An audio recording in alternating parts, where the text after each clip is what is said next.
যে আমরা নিজের পছন্দের, নিজের দলের, নিজের মতের মানুষদের দোষ ত্রুটি যদি ধরাও পড়ে, তারপরও সেটাকে আমরা ধামাচাপা দেওয়ার জন্য নানান যুক্তি, নানান ব্যাখ্যা আমরা দাঁড় করাই এবং সেটাকে ধামাচাপা দেওয়ার চেষ্টা করি। আর যদি নিজের পছন্দের বাইরের কোনো লোক থাকে যার প্রতি আমার কোনো কারণে অপছন্দ ভাব আছে, আমি তাকে আমার মনে করি না, তখন সেই লোকটার কোনো ভালো কিছু পাইলেও বলি যে মতলব কি আল্লাহ জানে। আল্লাহ রাব্বুল আলামিন বলেছেন, ইয়া আইয়ুহাল্লাযীনা আমানু ইজতানিবু কাসীরাম মিনায-যান্ন ইন্না বা'যা-যান্নি ইসম। হে ঈমানদাররা, তোমরা একে অন্যে কেউ কারো প্রতি কুধারণা করবে না, কারণ কুধারণা করা, মন্দ ধারণা করা এটা গুনাহের কাজ। এটাও দেখবেন যে অন্যের ব্যাপারে কুধারণা করতে আমরা মহাপটু। একজন মুসলমান অন্য মুসলমানের 10টা দিক দেখছে দোষের, তারপরও সে চিন্তা করবে হয়তো আমি ভুল দেখছি, হয়তো আমি যা দেখছি বাস্তবতা তার ভিন্ন কিছু, হয়তো তার কোনো ওজর আছে। এরকম বিভিন্নভাবে সে ওজর তালাশ করবে অন্যের ব্যাপারে, আর নিজের ব্যাপারে সে করা হবে। আমরা নিজের ব্যাপারে বিভিন্ন সাফাই গাই, আর অন্যের ব্যাপারে যত খোঁচাখুচি করে তার দোষ বাইর করা যায়, চিত্র অন্বেষণ করা যায়, সেই চরিত্র আমাদের মধ্যে আছে না নাই? তো আল্লাহ তাআলা সেটাও নিষেধ করেছেন। এরপর আল্লাহ তাআলা আরো নিষেধ করেছেন 3 নম্বরে, ওয়ালা তাজাসসু, তোমরা এক অন্যের পেছনে স্পাইগিরি করো না। স্পাইগিরি করো না, তোমরা একে অন্যের সাথে গোয়েন্দাগিরি করো না।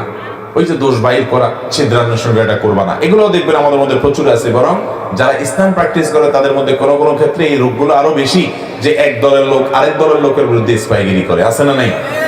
এক দলের লোক আরেক দলের লোকের দোষ বাইর করার জন্য টর্চ লাইট দিয়ে নেমে যায়, আছে না নাই? ভাইরা আমার, এরপর আল্লাহ তাআলা বলেছেন চতুর্থত, ওয়ালা ইয়াগতাব বা'দুকুম বা'দা, তোমাদের কেউ যেন কারোর গীবত না করে। এই গীবত তো এখন আর গীবত নাই, গীবত এখন ঘি ভাত হয়ে গেছে। গীবত এখন কি হয়ে গেছে? ঘি ভাত হয়ে গেছে। দুইজন একত্র হলে 3 নম্বর জনকে নিয়ে যদি আলাপ আলোচনা না করা হয়, তার দোষ ত্রুটিগুলোকে রসিয়ে রসিয়ে, মজা করে করে, হেসে হেসে, আনন্দ করে যদি চর্চা না করি, আমাদের মজলিসটাই পানসে পানসে লাগে। ঠিক না বে ঠিক? এই পরিমাণ ভয়ঙ্কর আকার ধারণ করেছে গীবত। এই পাপ যখন আমরা করি, এই অপরাধ যখন আমরা করি, আমাদের হিতাহিত জ্ঞান পর্যন্ত থাকে না। আমরা এমন ভাবে করি এটা যে অপরাধ, সে অপরাধ বোধটুকু পর্যন্ত আমাদের মধ্যে কাজ করে না। ভাইরা আমার, গীবতের অপরাধ সকাল থেকে রাত পর্যন্ত সারাদিনে কতবার হয় আপনার, আপনি যদি হিসাব করেন তো দিন শেষে আপনি অবাক হয়ে যাবেন। দেখা যাবে আপনার দ্বারা সবচেয়ে এই ভয়াবহ পাপটা পরিমাণে অন্য অনেক পাপের চাইতে বেশি হচ্ছে। ঠিক না ঠিক? আপনি যদি কোনো গীবত না করেন, দুজন তৃতীয় কাউকে নিয়ে সমালোচনা করছেন, ওখানে বসে আপনি রসিয়ে রসিয়ে সে মজা শুনছেন। ওয়াজ মাহফিলের মধ্যে বসে আজকাল অনেক গীবত হয় কি হয় না? ব্যক্তির ব্যক্তিগত বিষয়গুলো নিয়ে চর্চা করা, খোঁচাখুচি করা, দ্বীনদার ভাইদের ভিতরে ইসলাম প্র্যাকটিস করে সেই ভাইদের মধ্যে এরকমগুলো ব্যাপক আকার ধারণ করেছে। এগুলো বাধা দেওয়ার মতো লোক পাওয়া যায় না। আমার মাদ্রাসার ছাত্র জীবনে এক ভাইয়ের কথা মনে পড়ে। এই কুমিল্লার মানুষ উনি ছিলেন, আব্দুল কাইয়ুম ভাই। কোথায় আছেন জানি না, সেই ছাত্র জীবনে হাটাজারিতে যখন পড়ি তখন ছিলেন। আমার মনে আছে যে আমরা কখনো যদি কারোর বিষয়ে কোনো সমালোচনা করছি, সাথে সাথে আব্দুল কাইয়ুম ভাই বলতেন, ভাই হয় থামান আলোচনা, আল্লাহ আমি এখান থেকে চলে যাব, কারণ আমি গুনাহ করব না। গীবত করা যেমন গুনাহ, গীবত শোনাটাও আমি শুনবো না। এরকম মুত্তাকি পরহেজগারের সংখ্যা আমাদের সমাজে অনেক কম। এই হিম্মত আমাদেরকে করতে হবে যে আমি গীবত করবো না, গীবত শুনবো না। অনেকে গীবত করার সময় শয়তান তাকে একটা যুক্তি তুলে দেয়। দেখবেন আপনি যদি বলেন যে ভাই এটা তো গীবত হয়ে যাচ্ছে, থাক আমরা এটা না করি, এটা যদি বলেন তো সাথে সাথে দেখবেন শয়তান ওই লোকটার কাছে একটা লজিক ধরায় দেয়, একটা যুক্তি ধরায় দেয়। কি? শয়তান বলে যে তুমি যেটা বলতেছো এটা তো সত্য কথা বলতেছো। বলে যে আরে ভাই আমি যা বলছি সত্য বলতে, আমি তার সামনেও বলতে পারবো। তো সামনে যদি বলতে পারো তুমি সামনেই বলো, পিছনে আর বলবা না। ইসলাম চায় মানুষের সামনে দোষটা বলো আর পেছনে গুণটা বলো। সামনে গুণ বললে সে পাম্পট্টি পেয়ে ফুলে যাবে, অহংকারী হয়ে যাবে। এই জন্য গুণটা বাহিরে বলো, অন্যজনের কাছে বলো, সে তার প্রতি ভালো ধারণা করবে, সামাজিক সম্প্রীতি তৈরি হবে।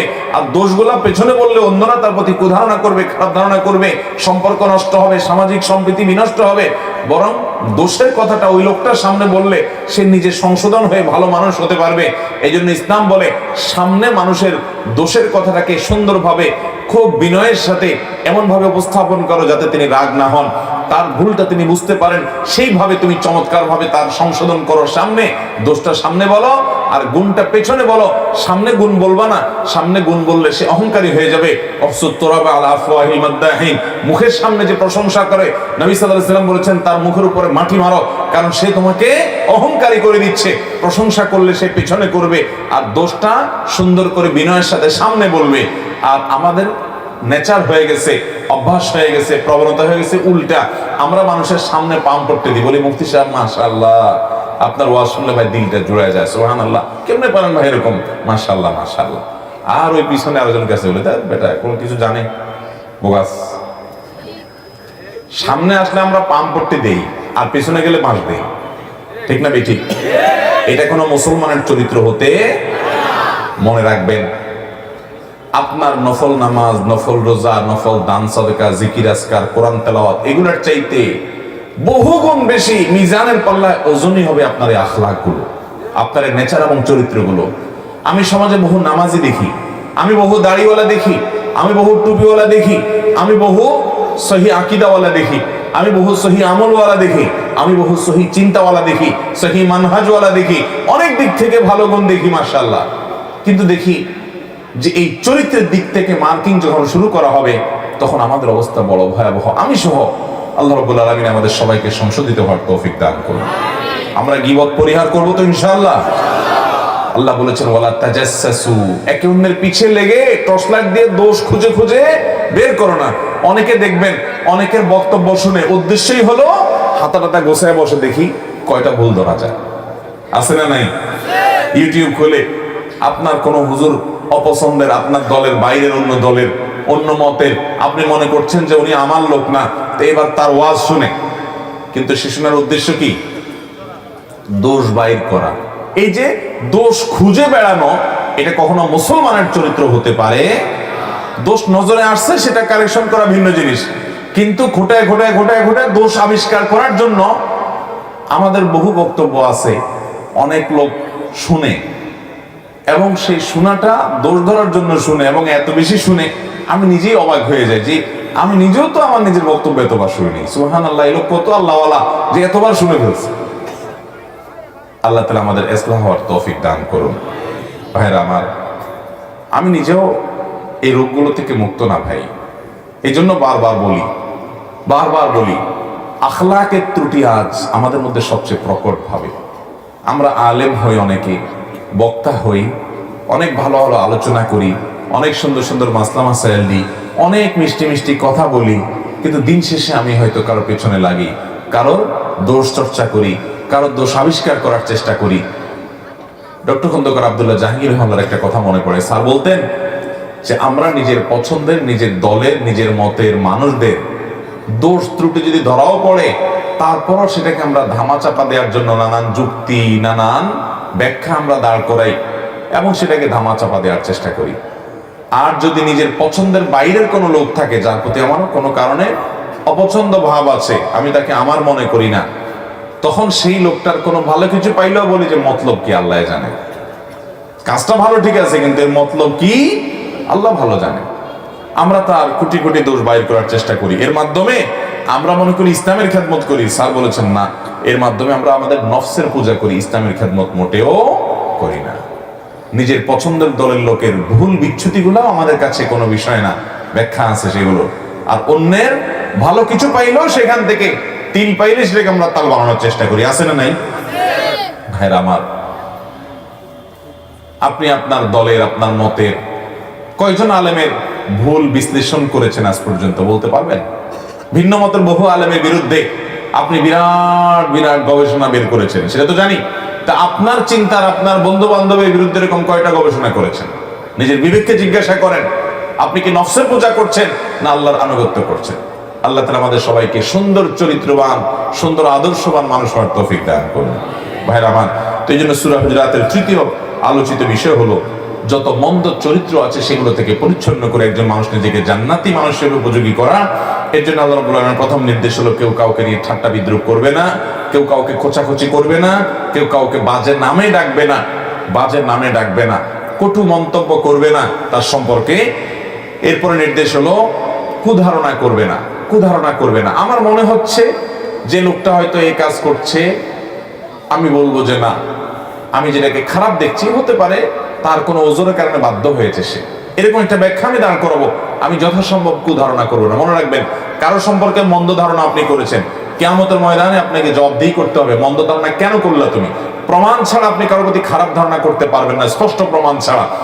আর যদি ভালো ধারণা করেন, স্পষ্ট প্রমাণ নাও থাকে, আল্লাহর কাছে আপনি সওয়াব পাবেন ইনশাআল্লাহ।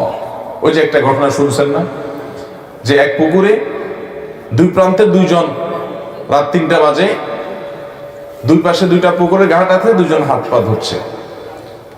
এর মধ্যে একজন মাত্র কারোর ঘরে শীত কেটে চুরি করে আসছে। আগের যুগে শীত কেটে চুরি হইতো না, ওই যে মাটির ঘর, নিচে গর্ত করে ঢুকে তারপরে ঘর থেকে চুরিদারি করতো।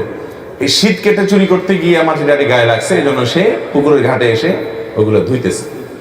তো সে ধুইতে আসে, চিন্তা করতেছে পুকুরের আরেক পাশে দেখি আরেকজনও এরকম হাত পা ধুচ্ছে দেখা যাচ্ছে, তাহলে এই এলাকাতে চোর মনে হয় আমি একলা না আরেকটা আছে। আমি তো মনে হচ্ছে আমি একলাই খাই, দেখা যাচ্ছে আরেকটা আছে আমার জাতি ভাই। অপর প্রান্তে যিনি হাত পা ধুচ্ছিলেন, ওই আল্লাহর বান্দা উঠছে তাহাজ্জুদের জন্য ওযু করতে। তখন সে তাহাজ্জুদের ওযু করতে করতে চিন্তা করতেছে, সুবহানাল্লাহ, আমি তো মনে করছি আমি একলাই তাহাজ্জুদ পড়ি, মাশাআল্লাহ আরেক ভাই তাহাজ্জুদের জন্য উঠছে, সুবহানাল্লাহ। এটারে বলে যার ভিতরে যা ফাল দিয়ে ওঠে তা। নিজে যেরকম আরেকজনকে নিয়ে ভাবেও মানুষ সেরকম। ভাইরা আমার, এই জন্য মানুষ সম্পর্কে ইতিবাচক এবং সুন্দর চিন্তা, সুধারণা করবো ইনশাআল্লাহ। মন্দ ধারণা করব, মন্দ ধারণা করা গুনাহ। ইয়াকুম আয-যান্না ফাইন্না আয-যান্না আকযাবুল হাদিস। নবীজি বলেছেন, তোমরা কারোর প্রতি কুধারণা করবে না, কারণ সবচেয়ে বড় মিথ্যা কথা হলো মানুষের প্রতি কুধারণা করা। আল্লাহ আমাদেরকে বেঁচে থাকার তৌফিক দান করুন।